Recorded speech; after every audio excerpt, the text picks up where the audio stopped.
बुझा हुआ मुनि धर्म दीप को संयम घृत से जला दिया। उपसर्गों में संघर्षों में समता धर तप घोर किया।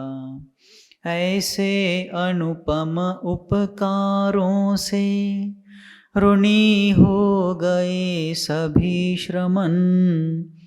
शांति सागराचार्य देव को मेरा बारंबार नमन, मेरा बारंबार नमन।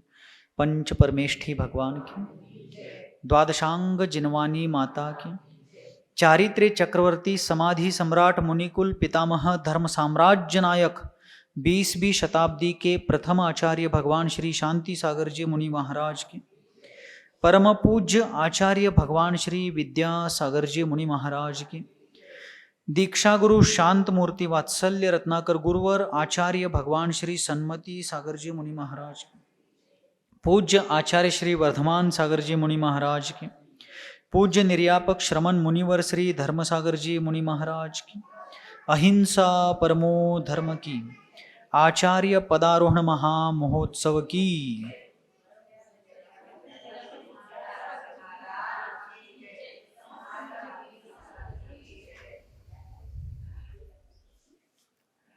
इस विश्व में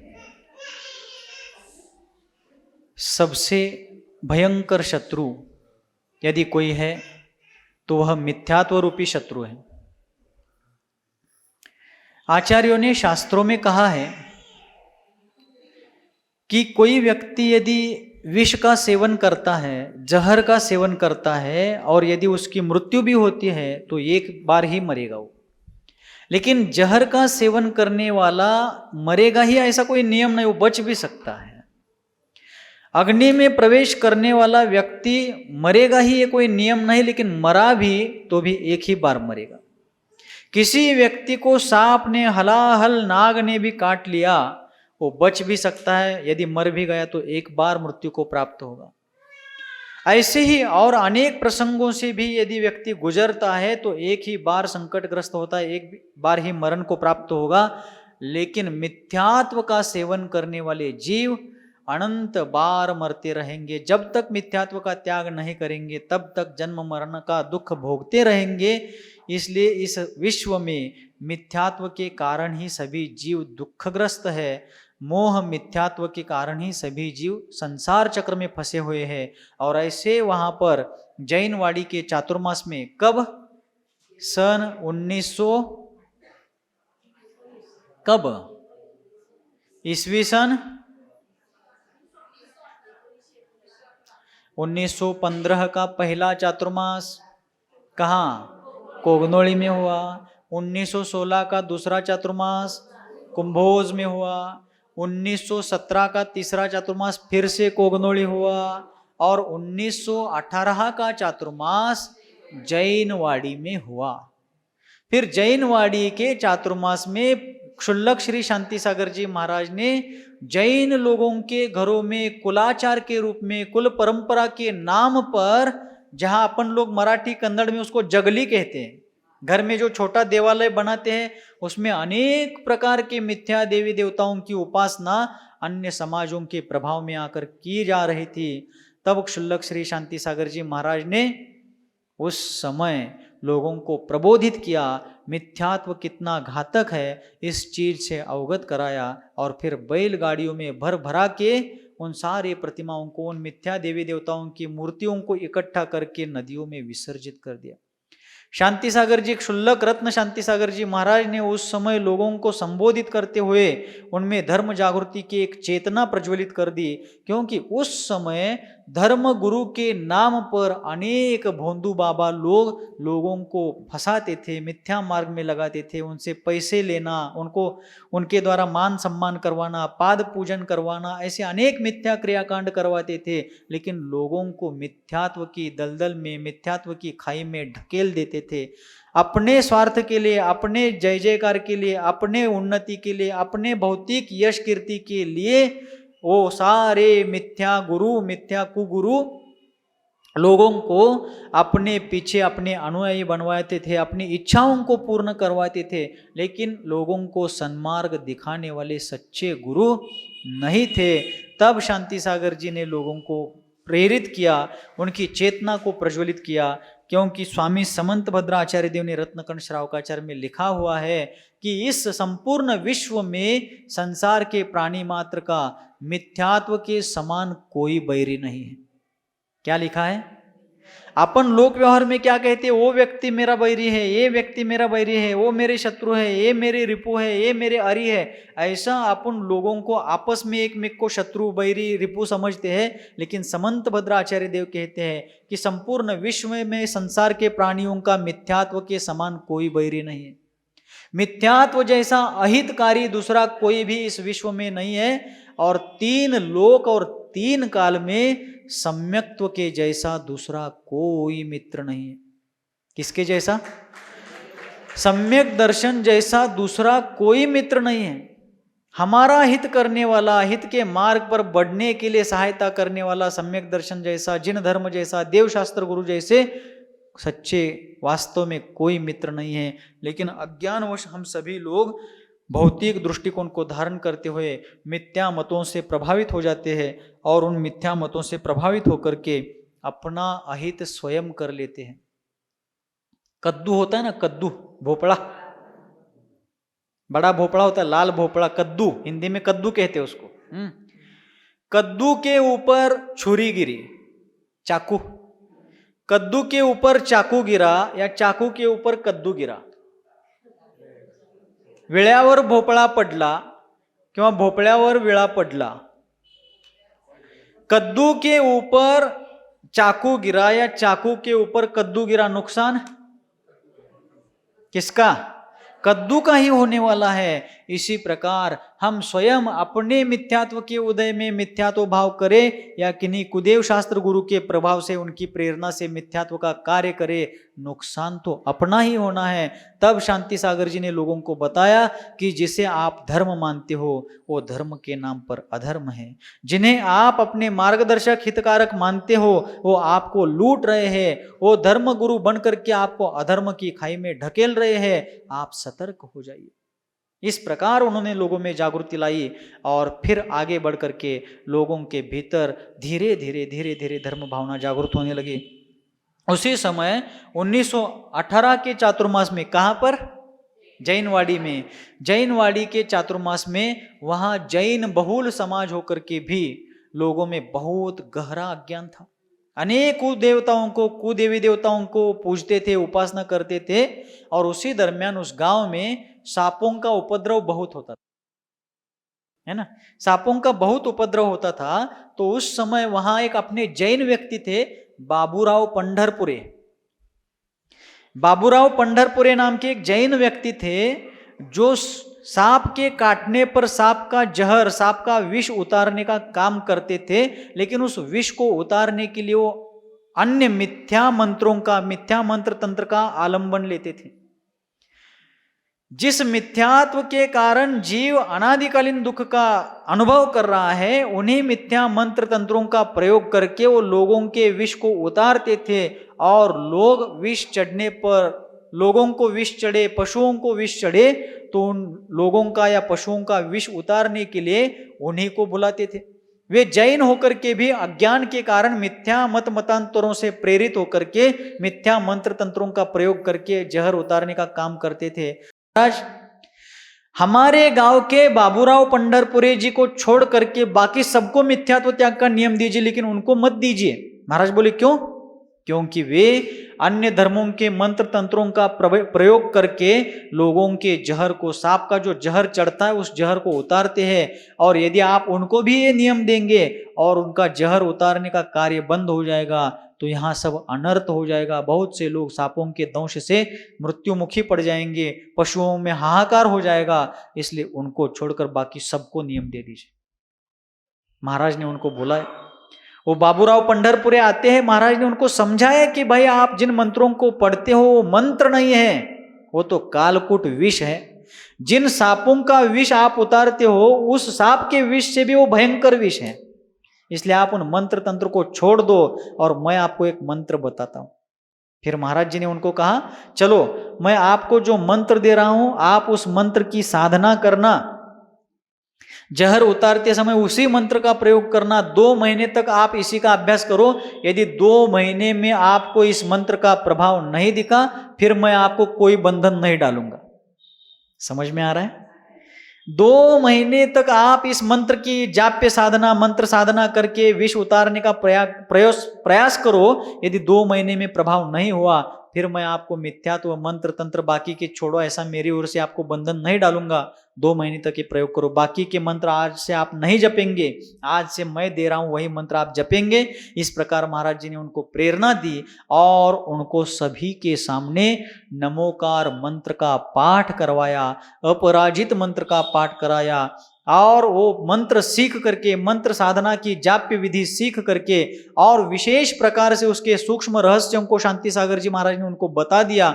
और बाद में कुछ ही 1-2 दिन बाद कोई व्यक्ति उनको बुलाने आए कि चलो हमारे बैल को सांप ने काटा है। किसको? हमारे बैल को सांप ने काट लिया है और उसको जहर चढ़ रहा है, वो मर जाएगा, जल्दी चलो। तो व्यक्ति बाबूराव जाते हैं और उन्होंने शांति सागर जी महाराज पर श्रद्धा रख करके, पूर्ण श्रद्धा भक्ति विवेक विनय के साथ पंच नमस्कार मंत्र का स्मरण करके वहां पर उपचार किया और तत्काल थोड़ी ही देर में उस बैल का सारा विष उतर गया।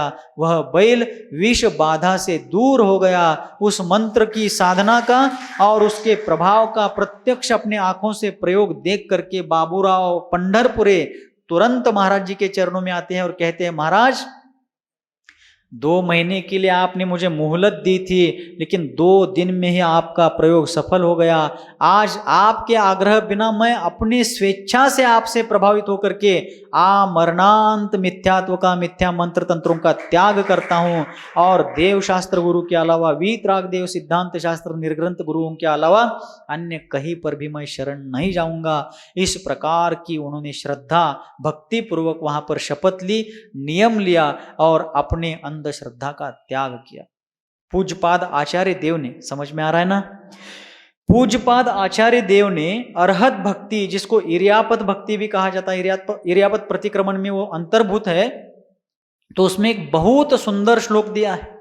पूज्यपाद आचार्य देव, जिनेन्द्र देव के प्रति ही श्रद्धा करना कितना महत्वपूर्ण है और अन्य कुदेव शास्त्र गुरु की आराधना कितनी हानिकारक है, इसका वर्णन करते हुए कहते हैं, जन्मोन्मार्जम भजतु भवतः पाद पद्मं न लभ्यम तच्चेत स्वैरम चरतु न च दुर्देवताम सेवताम सह अश्नात्यन्नम यदि सुलभम दुर्लभम चेन्मुधास्ते क्षुद्व्यावृत्य कवलयति कह कालकूटम बुभुक्षु। उन्होंने कहा कि हे प्रभु, हे वीतराग देव, हे जिनेश्वर भगवान, जिसको अर्थात जिस संसारी भाग्यवान भव्य जीव को आपके दर्शन की भावना हो रही है, जिस मोक्ष प्राप्त करने के इच्छुक व्यक्ति को आपके चरण वंदना करने के भाव हो रहे हैं, वह व्यक्ति आपका दर्शन यदि सहजता पूर्वक होता हो तो आपका दर्शन करे। लेकिन वो व्यक्ति जहाँ रहता है वहाँ यदि उसे आपका दर्शन नहीं होता हो तो रहने दे, लेकिन आपका दर्शन नहीं होता, इसलिए दर्शन की अभिलाषा में अन्य कुदेव शास्त्र गुरु का दर्शन ना करे। जिन दर्शन होत नसेल तर राहू द्या, परोक्ष रूपानं नमस्कार करा, पण देवदर्शनाच्या निमित्तानं कुदेव शास्त्र गुरूंची पूजा अर्चना करू नका। आचार्य पूज्यपाद स्वामी कहते हैं, आपका दर्शन यदि होता है, संभव है, शक्य है, तो आपका दर्शन वो भाग्यवान भव्य जीव करे। लेकिन यदि वो संभव नहीं हो पाता है तो वो आपका परोक्ष स्मरण करे, परोक्ष रूप से आपको नमस्कार करे, लेकिन आपका दर्शन नहीं होने से अन्य कुदेव शास्त्र गुरु की आराधना ना करे। क्योंकि यानी उन्होंने उदाहरण दिया, यदि किसी को भूख लगी है और भूख मिटाने के लिए यदि अन्न सुलभता से उपलब्ध हो तो अन्न का सेवन करके वो भूख को मिटा ले।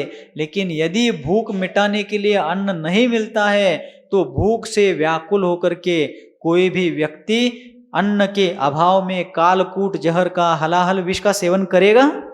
नहीं करेगा। अन्न नहीं मिलता है, इसलिए भूख मिटाने के लिए कोई विष खाता है क्या? नहीं खाता है। इसी प्रकार ऐसे किसी क्षेत्र में कोई श्रावक, कोई जैन व्यक्ति रहता है जहां जैन मंदिर नहीं है, जिन देव का दर्शन सुलभ नहीं है, तो परोक्ष रूप से आपका दर्शन करे।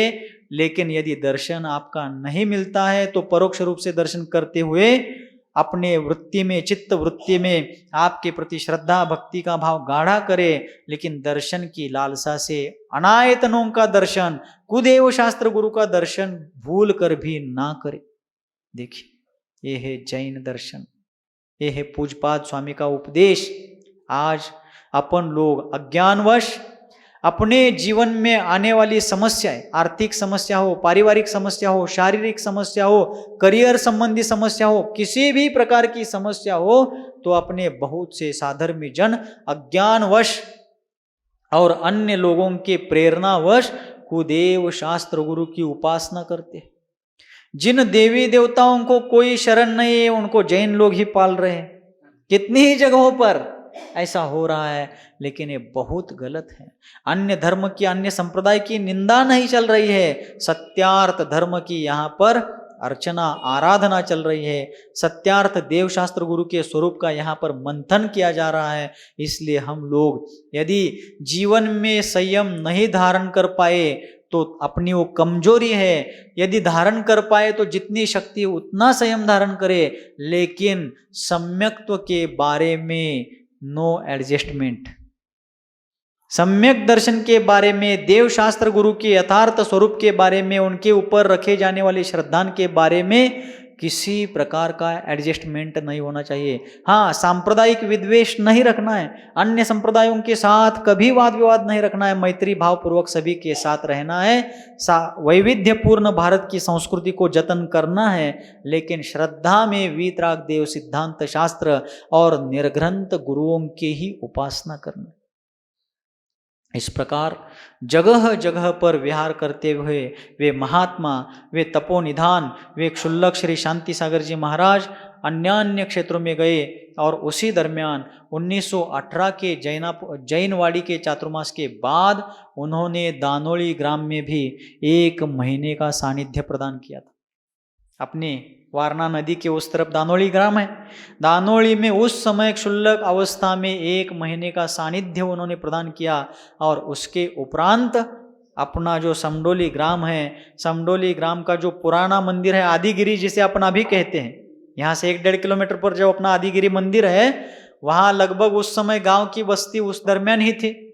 तो उस पुराने मंदिर में क्षुल्लक शांति सागर जी महाराज लगभग 15 दिन थे। इस प्रकार उनके जीवन चरित्र में इस बात का उल्लेख है। और उस समय इस नगर के, इस ग्राम के भी बहुत से लोग मिथ्यात्व, पीर पंजाल के पीछे पड़े हुए थे आदिगिरी के बाजू में। उन चीज़ों में हमारे यहाँ के स्थानिक लोग भी बहुत उलझे हुए थे। तो शांति सागर जी महाराज ने यहाँ वो देख करके अपना मुकाम बढ़ाया और यहाँ के लोगों को धर्म का मर्म बता करके, धर्म का महात्म्य उनके हृदय में बसा करके लोगों को धर्म की ओर आकृष्ट किया। और फिर आगे बढ़ करके समडोली नगरी वहाँ से ही धर्म नगरी के रूप में उभरने लगी। और उभरते उभरते यही वह नगरी है जब दशहरे के दिन 1924 को उनको इसी नगरी में आचार्य पद प्रदान किया गया। कहने का मतितार्थ यह है कि क्षुल्लक अवस्था में भी उन्होंने तूफान में दीप जलाए रखे जाने की तरह वादळात दिवा टिकवून ठेवल्याप्रमाणे सामान्य वातावरण में दीप जला करके रखना बहुत आसान है, बहुत सरल है, लेकिन बहते हुए तूफानी हवा में दीपक को जलाए रखना, उसको बनाए रखना, उसको बुझने नहीं देना एक अग्नि दिव्य है। और क्षुल्लक श्री शांति सागर जी महाराज ने तब भी यह कार्य किया था। इस प्रकार मिथ्यात्व का त्याग कराते कराते, स्वाध्याय की, धर्म की, श्रावक व्रतों की रुचि जगाते जगाते दान कैसे करना चाहिए, दाता कौन, पात्र कौन, देव कौन, भक्त कौन, भगवान कौन इत्यादि सभी चीजों का उपदेश लोगों को देते देते नगर नगर, ग्राम ग्राम उन्होंने धर्म का डंका बजाया। लेकिन बार बार उनके जीवन में पूर्वोपार्जित लाभांतराय कर्म के उदय से उद्दिष्ट आहार का प्रसंग आ पड़ता था। लेकिन दृढ़ संकल्पी वे महामानव उस परिस्थिति के सामने कभी हतबल नहीं होते थे। गांव गांव के लोगों को अभी भी सब लोगों को आहार दान की विधि मालूम नहीं थी, तो लोग उनको प्रथा की तरह, परंपरा की तरह, चली आई परंपरा के अनुसार अपने घरों में आमंत्रित करके आहार करवाना चाहते थे। लेकिन उन्होंने गांव गांव में जाते हुए इन चीजों को भी छुड़ाते गए। जैसे कागल की घटना आपको कल बताई थी, उसी प्रकार। लेकिन ऐसे प्रसंगों के कारण उनको बार बार अलाभ परिशह सहन करना पड़ता था। अनेक बार उनको आहार को उठने की आवश्यकता होते हुए भी उनको निराहार रहना पड़ता था, लेकिन उसमें भी वो विचलित हुए बिना अपनी साधना करते थे। आत्मानुशासन ग्रंथराज में आचार्य श्री गुणभद्र जी महाराज ने भगवान वृषभ देव का वर्णन करते हुए उनके मुनि अवस्था में जो उनको अंतराय आए थे, अंतराय का अर्थ क्या? आहार लेते हुए अंतराय नहीं, आहार का लाभ ही नहीं हुआ। अंतराय का अर्थ है विघ्न, विघ्न करण मंत्रायस्य, सूत्र आता है ना तत्वार्थ सूत्र में। तो इस प्रकार वृषभेश्वर को भी इस प्रकार के प्रसंग आते थे, तब उस घटना का वर्णन उन्होंने किया। गुणभद्र स्वामी ने आत्मानुशासन ग्रंथ में उस घटना का वर्णन करते हुए उन्होंने कहा कि हे वृषभनाथ भगवान, आपने मुनि दीक्षा धारण करी और मुनि दीक्षा लेने के बाद कहां दीक्षा ली आदिनाथ भगवान ने?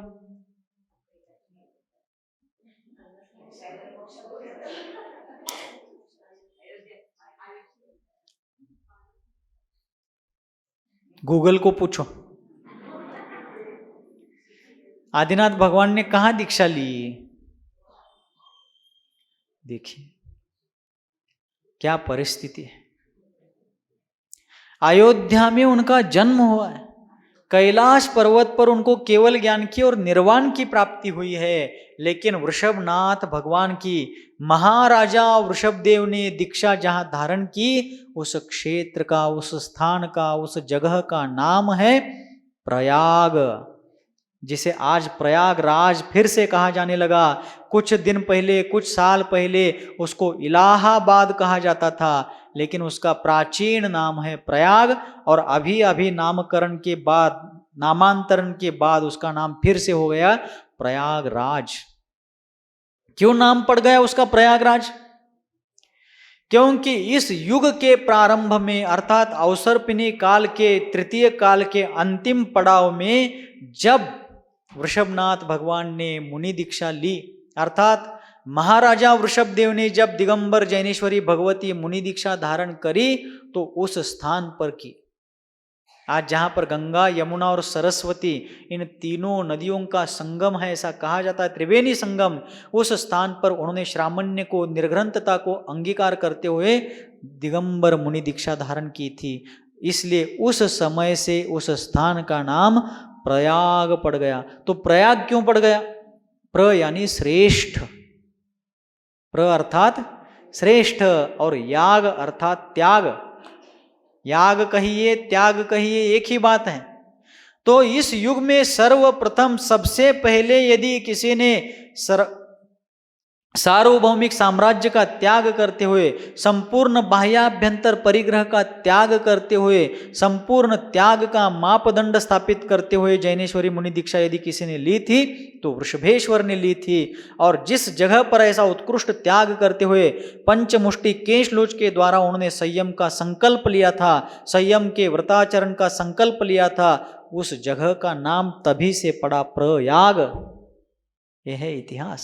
आज वहां कुंभ मेला लगता है, हजारों लोग गंगा स्नान करके अपने आप को पवित्र मान लेते हैं, लेकिन जिस स्थान पर आज वे सभी लोग उस प्रकार का धर्म आयोजन करते हैं, उस स्थान का महात्म्य सबसे पहले उसको महात्म्य प्राप्त हुआ भगवान वृषभदेव के दीक्षा के कारण। इसलिए वो दीक्षा भूमि है भगवान वृषभदेव की।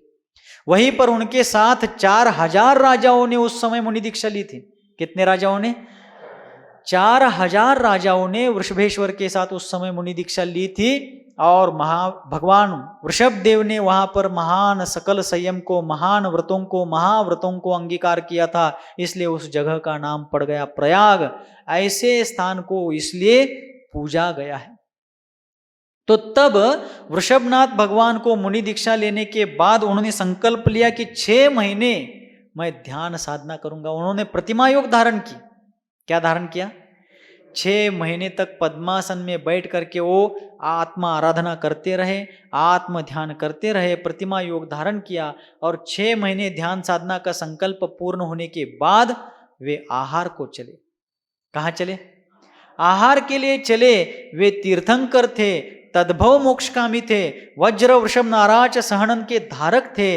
वे यदि आहार को नहीं भी जाते उनको कुछ नहीं होता, लेकिन वे तीर्थंकर थे तो उनका कर्तव्य होता है कि दाताओं को आहार विधि समझ में आनी चाहिए और मुनियों को आहार लेने की विधि मुनियों को समझ में आनी चाहिए। इसलिए उसका मार्गदर्शन करने के लिए वे आहार के लिए उठे। लेकिन तीर्थंकरों का एक नियम होता है, जब वे दीक्षा लेते हैं तब से लेकर केवल ज्ञान होने तक उनका अखंड मौन होता है, निरतिचार मौन का वे पालन करते हैं।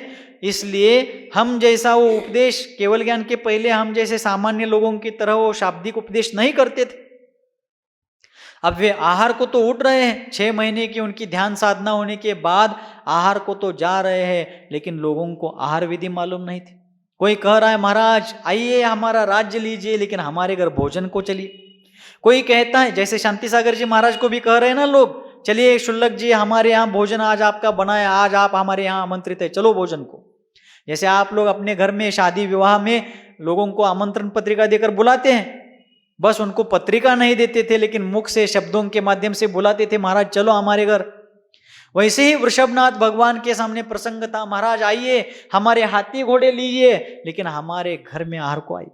महाराज ये हमारा सोना चांदी वगैरह सब रखा हुआ है, हीरे मानिक मोती रखे, ये सब चाहो तो ले लो, लेकिन हमारे घर पधारिए।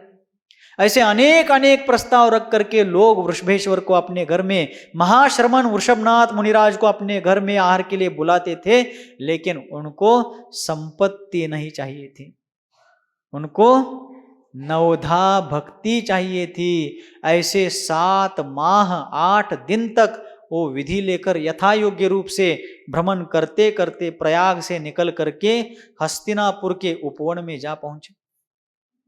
और फिर एक दिन वे सुबह की बेला में आहार के लिए जा रहे थे और उस समय राजा सोम और उनके छोटे भाई उनके अनुज राजा श्रेयांश वो दोनों अपने महल में बैठे थे। उस समय उनको खबर मिली कि महातपोनिधान महाश्रमण भगवान वृषभनाथ मुनिराज अपने यहाँ पधार रहे हैं और वे आहार के लिए जा रहे हैं। और उस समय उनको सुनने मिला कि महीनों से उनकी आहार विधि नहीं मिली है।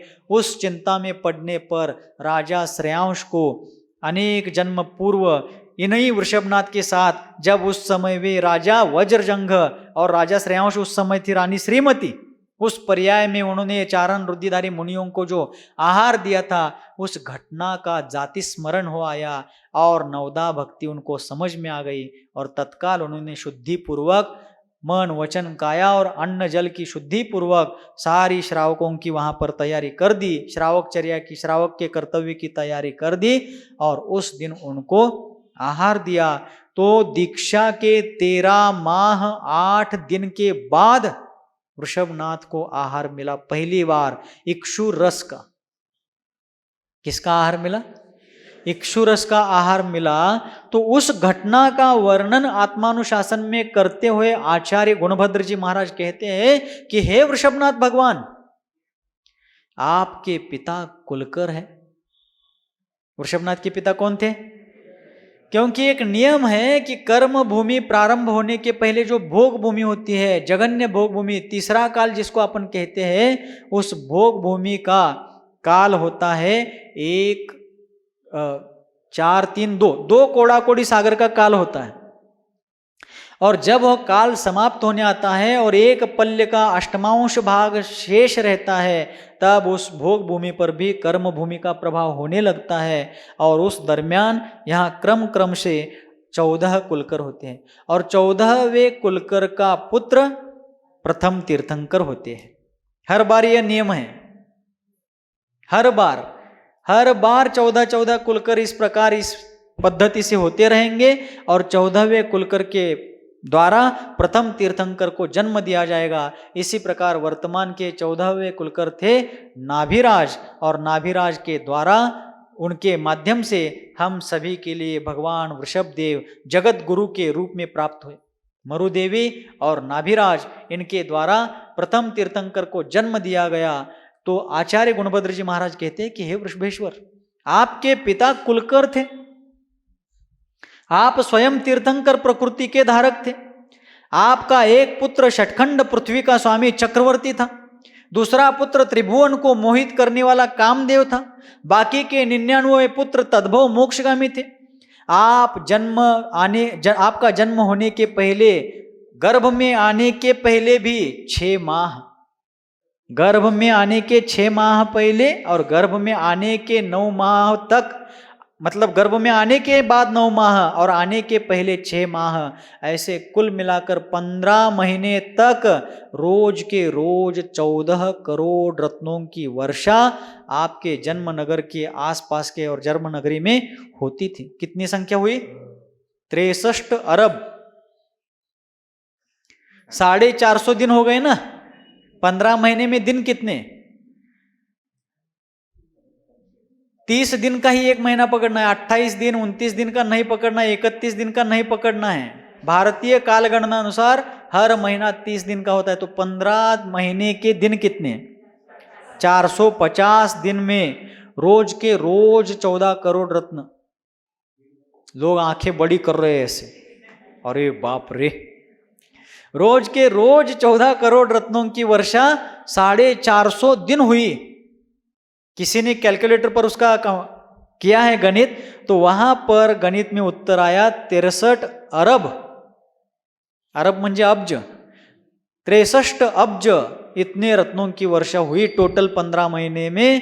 तो आचार्य गुणभद्र जी कहते, भगवान गर्भ में आने से 6 महीने पहले और आने के बाद 9 महीने, कुल 15 महीने रोज के रोज 14 करोड़ रत्नों की वर्षा होती रही। और स्वयं साक्षात सौधर्म इंद्र और असंख्य देव देवता आपके चरणों में हाथ जोड़े हुए नौकर की तरह खड़े हैं और विश्व का संपूर्ण अभ्युदय आपके चरणों में पट पड़ा है। लेकिन जब आप मुनि बने और आहार को निकले, क्या तब सौधर्मेंद्र का अवधि ज्ञान नष्ट हुआ था? क्या भरत बाहुबली की शक्ति लुप्त हुई थी?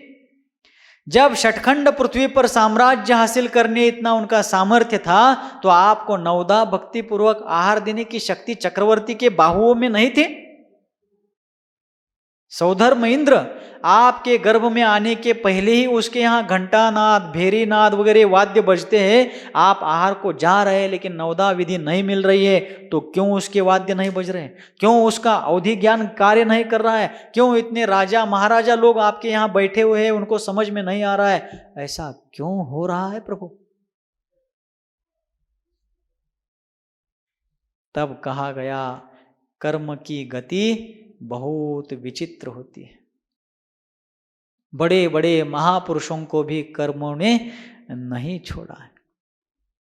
और फिर उन्होंने पूर्व जन्म में किया हुआ जो लाभांतराय कर्म था, उस कर्म के उदय से आज इतना सब कुछ है। चक्रवर्ती, कामदेव और 101 तद्भव मोक्षगामी पुत्रों के, राजाओं के पिता स्वयं तीर्थंकर, कुलकर के पुत्र सौधर्मादि इंद्रों के द्वारा पूजनीय होते हुए भी, और अनेक प्रकार के कल्याणकों को प्राप्त, गर्भ कल्याणक, जन्म कल्याणक, राज्याभिषेक, दीक्षाभिषेक, दीक्षा कल्याणक, ये सब हो चुका है। फिर भी आहार विधि नहीं मिल रही, कैसा कर्म होगा?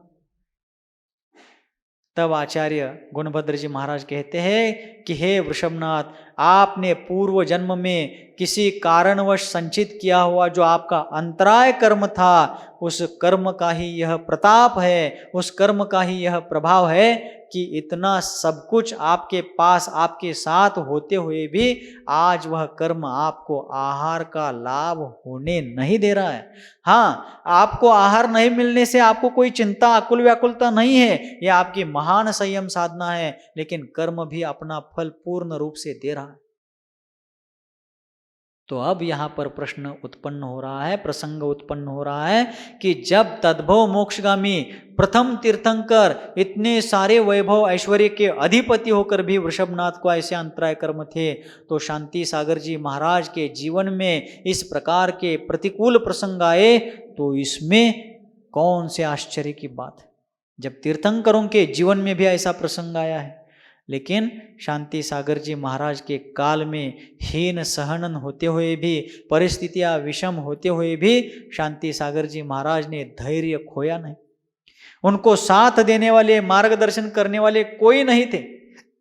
जिनवानी के अलावा उनको मार्ग दिखाने वाले मार्गदर्शक कोई नहीं थे। लेकिन पूर्व जन्म के अपने अनुभव, अपना अलौकिक धैर्य, अपना अद्वितीय साहस इत्यादि के बल पर उन्होंने अपने ही स्वयं के आधार से स्वयं को ही आधार देते हुए, अपने धीरज को बिना खोते हुए, अपने इस मोक्ष मार्ग की साधना को आगे बढ़ाते हुए लोगों को धर्म की गंगा में अवगाहित कराया। इसलिए क्षुल्लक श्री शांति सागर जी महाराज हम सबके लिए बहुत बड़े आधार स्तंभ और हम सबके बहुत बड़े उपकारक है।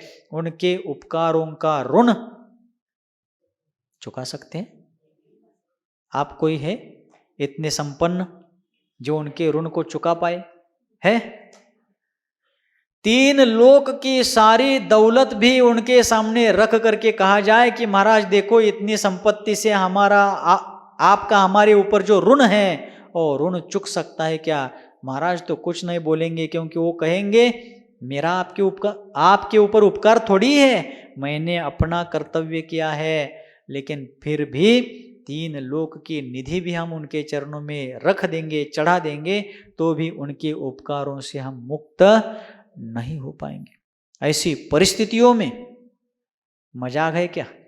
आज अपन देखते हैं अपने आसपास के परिसर में कहीं भी धर्म आराधना में प्रतिकूलता निर्माण होती है, और इतने सारे हम सभी लोग एक साथ होकर के भी अपन विचलित होते हैं कि इस परिस्थिति से मार्ग कैसा निकाला जाए।